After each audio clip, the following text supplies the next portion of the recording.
La grève dans le secteur de la construction résidentielle a été déclenchée cette nuit. C'est donc près de 44 000 projets résidentiels qui sont touchés par l'arrêt de travail. Ça concerne spécifiquement les maisons unifamiliales et en rangée, mais aussi les immeubles à logement de 6 étages ou moins. Malgré des offres de dernière heure déposées par la partie patronale, les discussions n'ont pas permis d'éviter le conflit.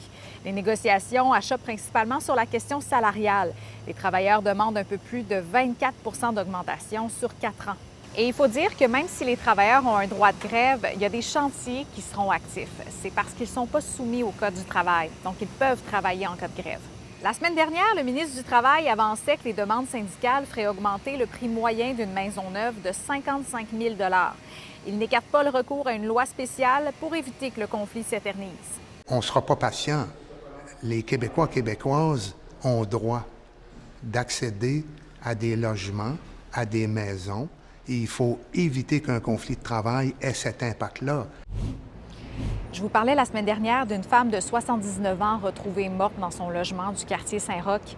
On a eu la confirmation qu'il s'agit d'un homicide, le deuxième de l'année à Québec. C'est la conclusion à laquelle en arrive la police de Québec à la suite de l'autopsie pratiquée sur le corps de Janine Durocher. Les policiers enquêtent depuis la semaine dernière sur sa mort, qui était d'abord considérée comme suspecte. Un poste de commandement a été déployé au lendemain des événements pour recueillir de l'information et des recherches ont été effectuées aux abords de la rivière Saint-Charles. Pour le moment, personne n'a été arrêté.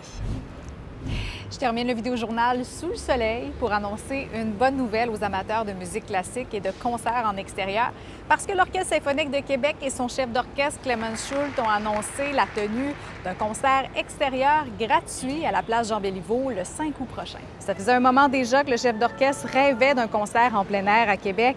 Pour lui, c'est une occasion de nouer des liens d'amitié avec le public. L'orchestre entier sera déployé pour l'événement, alors le chef d'orchestre promet que le son sera symphonique. Il prévoit aussi que ça devienne un rendez-vous annuel.